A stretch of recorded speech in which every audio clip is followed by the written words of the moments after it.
What's up, everybody? Welcome to the video. I'm so glad you're here. I'm Ryan Beach, and on today's video, we're gonna talk about natural talent versus hard work, what the difference is, which one matters more, and why often that this conversation just misses the mark altogether.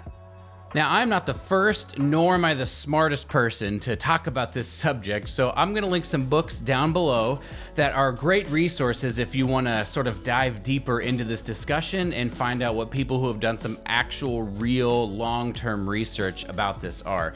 The first one is gonna be The Talent Code by Daniel Coyle, and then the other one is gonna be Grit by Angela Duckworth. Both of them have done, like I said, a lot of research about this, and they have really shown me through reading the books and through thinking about it that what we normally think about as natural ability or natural talent equaling success isn't necessarily true, and they provide some pretty compelling evidence as to what is actually going on when people are successful. I realize this is a humongous topic and people have been talking about it for a long time, so I'm not gonna try to break apart the entire thing and just go on forever. Rather, I wanna use a conversation I had with a friend of mine about a week ago to sort of anchor my discussion and talk about my thoughts related to this particular topic.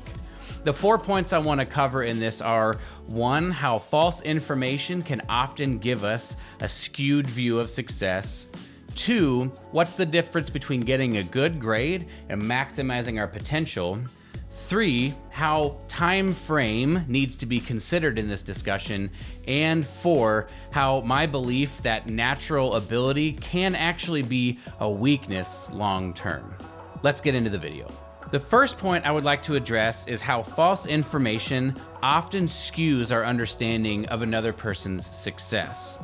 In my conversation with my friend, he told me something along the lines of, if you weren't just born with natural ability, how do you explain winning competitions at 18, 19, and 20 years old against people who are twice your age?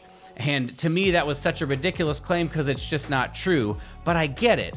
I've thought to myself, I've seen prominent people in my field and other fields who are successful young, and I thought how easy it must have been for them, how much they've just had natural talent and they just went ahead and figured it out, and I'm gonna have to work and I'll never be as good as them. And so I totally understand this thought process, but the reality of the situation is my very first competition that I personally won, my first major competition, I was 21 years old.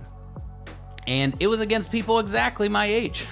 I wasn't winning competitions in some weird capacity. I just had done some competitions.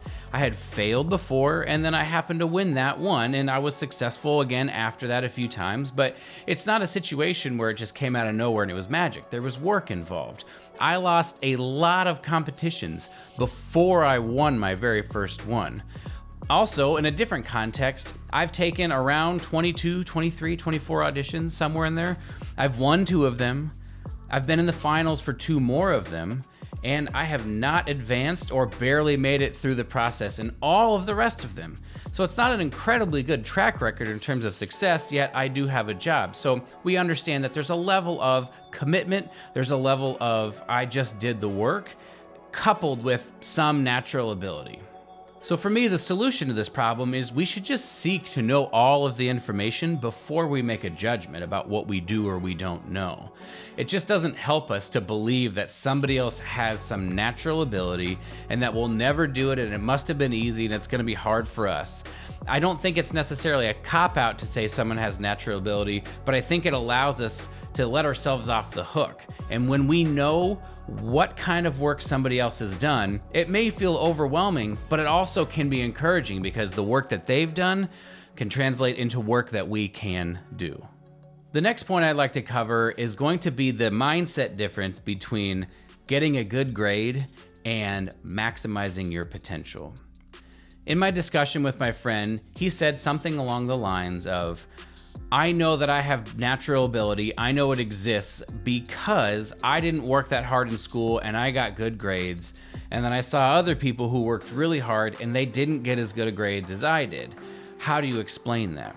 My answer to this, and we've all been there, we've all seen this, we all understand what he's talking about. My answer to this is getting a good grade in a class is succeeding on somebody else's level of expectation or standard. And that's fine if that's as far as we want to go.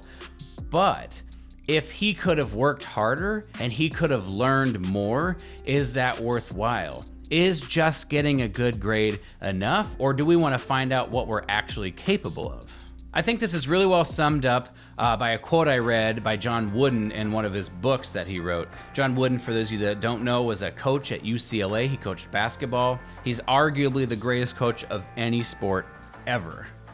In this quote, he basically said, and I'm going to read it here, "I felt a child who worked very hard, tried his or her very best, and received a C grade, had a higher level of personal success than a more gifted youngster who got a B but didn't put forth the full effort."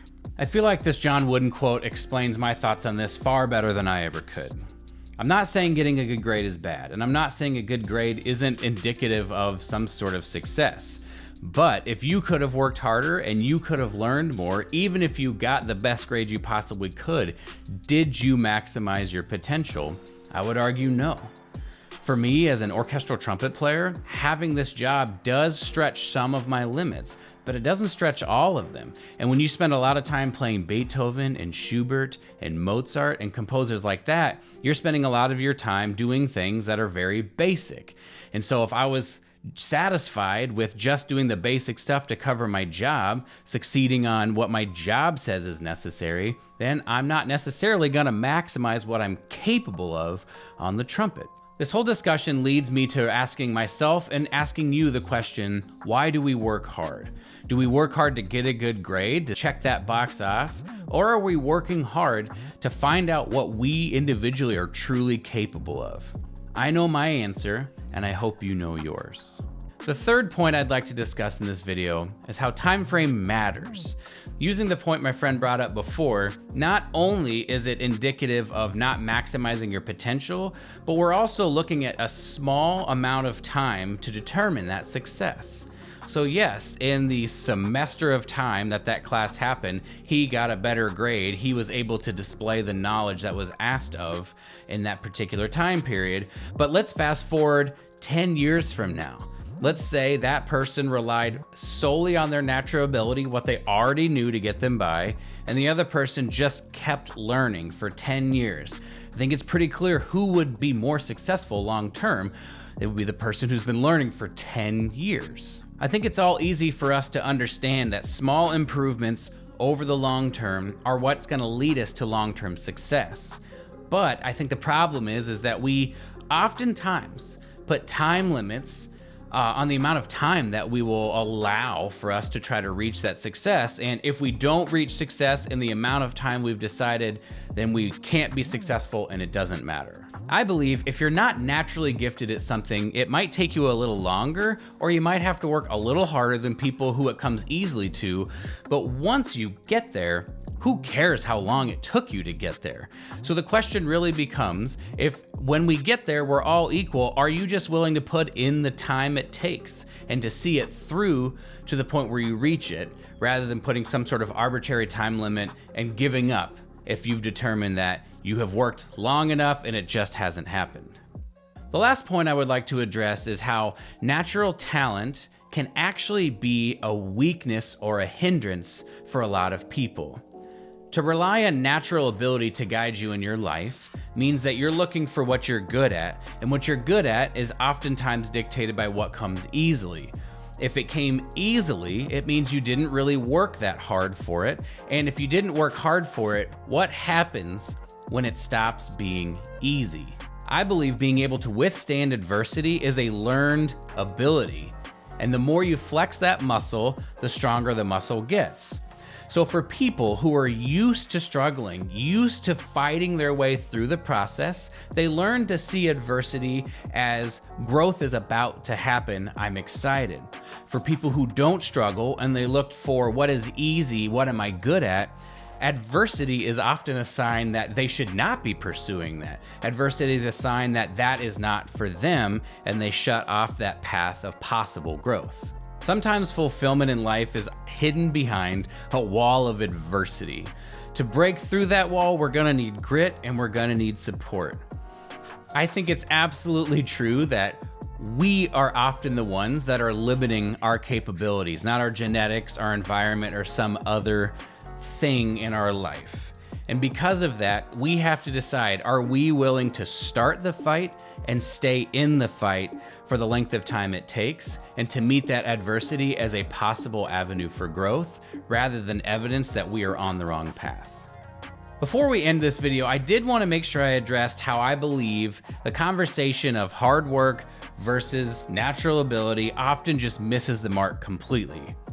In my conversation with my friend, he said to me, "If natural ability doesn't matter, do you think I could get as good as you at the trumpet?" And my answer to him was, it just doesn't matter. The point and the real question we have to ask ourselves is, do I want to get better at that thing? How do I think this thing will benefit my life? Not, do I think I could become the best? To take it out of a musical context and put it into another arena in my life that I really enjoy, working out, deadlifting is one of my very favorite activities. I will never be the world's best deadlifter. I don't have enough time, my lifestyle is not centered around that particular goal, and it's just not important to me. Is there benefit in deadlifting? If I just get stronger, I enjoy working on the skill and it sort of maybe improves my nutrition or something to support getting stronger? Absolutely. Just because I don't become the best doesn't mean it doesn't have value in my life. So for my friend, the answer would be, just because you wouldn't become better than me at the trumpet does not mean it can't provide you value in your life. It can't provide enrichment. It can't provide you with the joy of learning a new skill. Simply put, the most important part about learning anything is asking yourself, why do you want to do it? Do you want to learn it because it'll enrich your life? Is it about becoming the best? If you did your best and you still didn't become the best, is that good enough? What if you became the best, then what? We got to ask ourselves these questions to make sure that our motives are pure and we're not just trying to prove something to somebody else or to justify the work by saying we'll become the best, but rather, I want to do this because I see that it'll make my life better. At this point in my own life, I am far less concerned with becoming the best at the things that I'm doing and much more concerned with learning what it means for me to do my best at all the things that I'm doing with my life. All right, everybody, thanks so much for watching the video. That's gonna be all. If you enjoyed the video, please click the like button down below. And if you want to see more videos like this, talking about various topics or tutorial videos, or just joining a community of people who want to become the best they can be, make sure you click the subscribe button and the notification button so you can stay updated on future videos. If you want to talk about any of the things in this video, or you want to talk about practice organization or how to reach your goals, anything like that, I'll leave a link below where you can schedule a free 30-minute call with me where we can talk about you, your practice, anything that you want to talk about, and I will try to help you to the best of my ability. Thank you so much for watching the video. I really hope you enjoyed it. Remember, stay strong, be kind to yourself, never stop growing, and we'll see you in the next video.